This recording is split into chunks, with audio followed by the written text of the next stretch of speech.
madness, if you will. That's why they named it that, I suppose. But, like, what's your setup like? How many screens are you looking at right now? Man, it is rough. I've got 3 screens up, but the problem is that I run out of bandwidth, and then my streaming service tries to tell me that I've got too many streams going at the same time. So in these scenarios where I got to get 3 games on at once, I kind of got to bootleg the third one, or heaven forbid, go to the ESPN Plus app, which just never works the way you're supposed to. It just, you always have to log in with the third-party authentication, and then you got to do the verification code, and then half the time it still tells you that you don't have access. So it is a stressful part of the month. It's just trying to get all the correct games on the screens at the right times. Man, and this week has already been nuts. I mean, we just saw BC almost beat Miami on a 3-quarter court heave like 30 seconds ago, and now they're going to OT. So it is absolutely mayhem. Before we get into some other like actual basketball related stuff, you're really locked into college basketball as a whole. We expect there to be, hadn't been announced yet, they play here in a little while, but we expect there to be a vacancy in Starkville one way or another.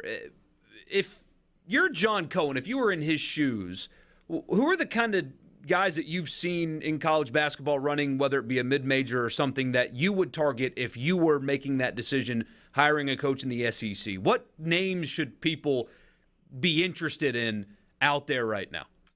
What about Andy Kennedy? Oh,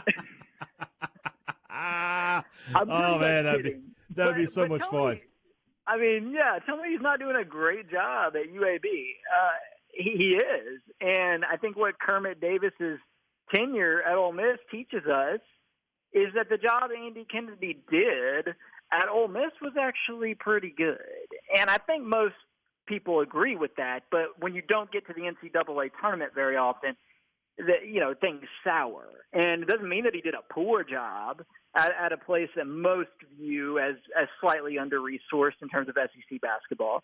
But hey, man, the new arena in Ole Miss is such now that if Andy Kennedy had that thing, maybe he'd have made a few more big dances. Anyway, I'm joking kind of about Andy Kennedy being a potential Mississippi State successor for Ben Howland.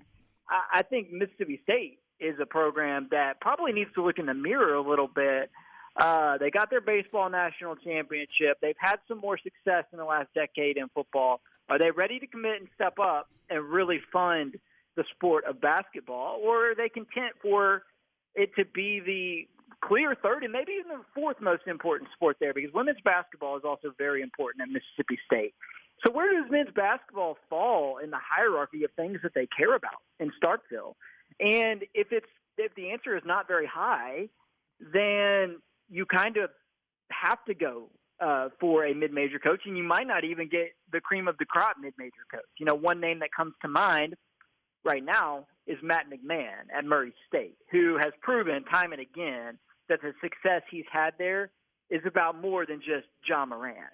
And obviously Ja was phenomenal. Matt was a big part of that run they had with Ja, but Ja's been gone for 3 years now, and they're still really good. They just completed an 18-0 run through the OVC, and they won the OVC tournament title. But if I'm Matt McMahon, I don't just jump at the first power conference offer. In fact, I bet he's already had at least one. And you got to really do your homework if you're somebody like that and say, am I going to a place that's setting me up for success? And I think Georgia's going to be in that fray as well. And so for both programs, they've had national titles in other sports very recently that mean a lot to them. Can they convince some of the donors who are all fired up about the football and baseball national championships to help them out with basketball facilities and to help them sweeten the salary pool for basketball staffing and things of that nature? If they can't, then I think it's going to be a tough sell for both schools because the resources are not there at this point for Georgia or for Mississippi State to really compete with the best teams in the SEC in basketball. David, I would ask you a question, but I want to share a story with you real quick because you talked about Andy Kennedy and not having the pavilion and the facilities he used to have at Ole Miss. A friend of mine used to be a writer here in Mississippi. He was talking to Kennedy on the court of the Tad Smith Coliseum. and they're talking, and he asks him, he's like, Coach, what are some of the difficulties you have here, at Ole Miss recruiting players? And Andy just says, I want you to look up. Do you see that light up there? And the guy says, yeah. And he goes, that's the bleeping sky. Well, it could be a home court advantage, right? Because it affects your opponent. It was occasionally. I've seen some games. Yeah, it's the only place where games ever got canceled for rain.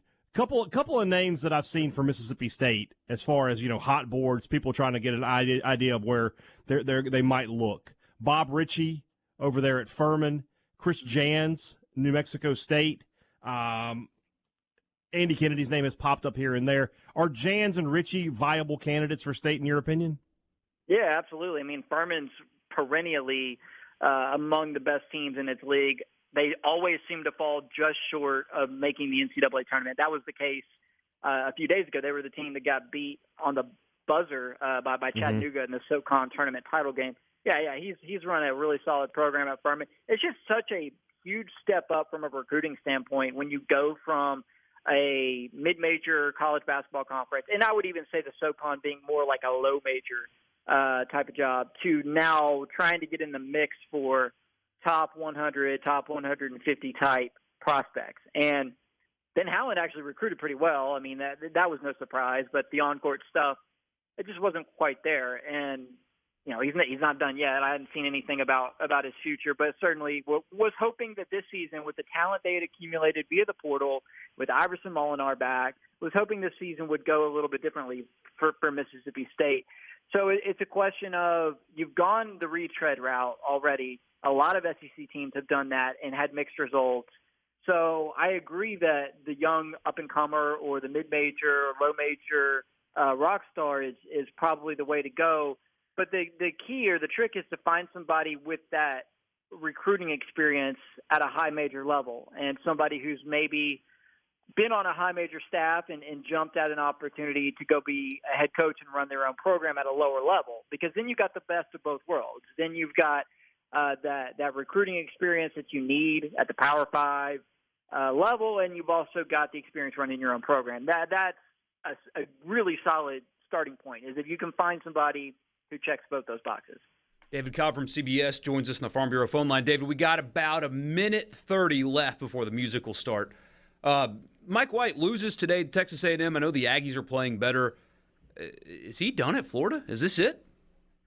I think if it were up to that fan base, yes, they seem to be souring on him. But what is Florida good at right now? The football team is a hot, slice of garbage.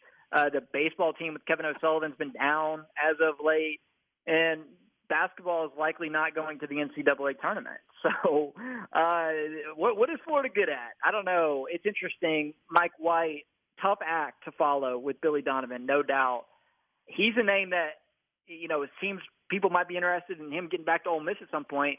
I have some questions about that, though, because if you can't really get it done at Florida, what's suggesting you could get it done at a lower-tier job in the same conference? I don't know. That seems a little far-fetched to me.